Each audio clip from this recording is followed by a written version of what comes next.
Hey, Fred here. Happy Thursday. Good to see you. Hey, listen, have you ever said this? Maybe you're driving somewhere and you see some guy run a red light or red light. You say, "Where's the cops?" And they run a stop sign. Where's the cops when you need them? They're never sitting here, right? Or speeder blows you off the road. Where's the troopers at? We say the same thing about God. Where was God when all this was going on? All this heartache and travail. Where was God? I got good news for you. He was right there. The same place he is right now, near and dear to our hearts, close to us right here. I heard a pastor say one time, years ago, if you think about it, if you read the New Testament, Jesus walked everywhere he went, and yet he was never late. He was always on time. Now, when Mary and Martha's brother Lazarus died, and Martha's like, "Lord, if you'd been here 2 more days ago, he would have died. Where were you?" Fashionably on time for the glory of God. He said he's not dead. He's only asleep. He brought him back to life. We know God is always on time. Now, sometimes it's the 11th or 12th hour, like, "Okay, God, where are you? Where are you?" I was talking to a pastor the other day, and he said, we tell people that in our ministry, in our churches, God's there for you. God's got it. He's always on time. But every once in a while, in the back of my mind, I'll say that includes me too, right, God? That includes me. Yes, it does. It includes me and you too.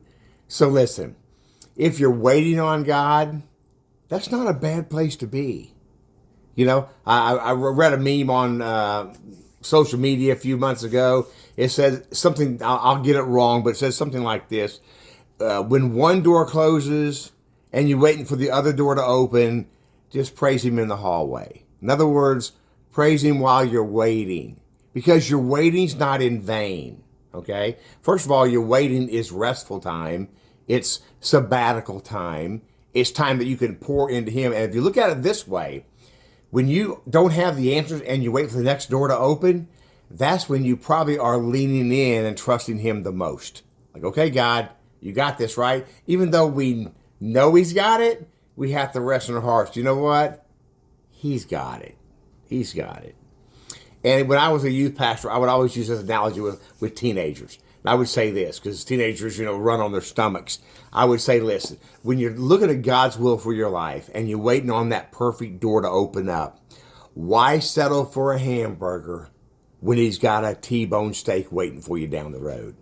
Or put it another way, why settle for a Ford Pinto when you got a Ferrari waiting for you down the road?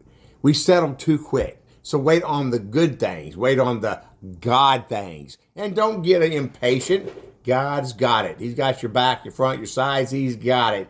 He might be fashionably on time. He might show up at the 11th or 12th hour. But like I told a pastor friend of mine a few weeks ago, if God didn't show up in your life, and he did, in that pastor's life, I said, it'll be 12th hour, but he showed up. I said, if he don't show up, you'll violate his character. You'll violate his word. He said, I'll never leave you nor forsake you. I've got it. It may not be what you're looking for or in your time frame, but he's got it. So rest in that, my friends. God's got it. Praise him in the hallway. Talk to you later. See you on Friday.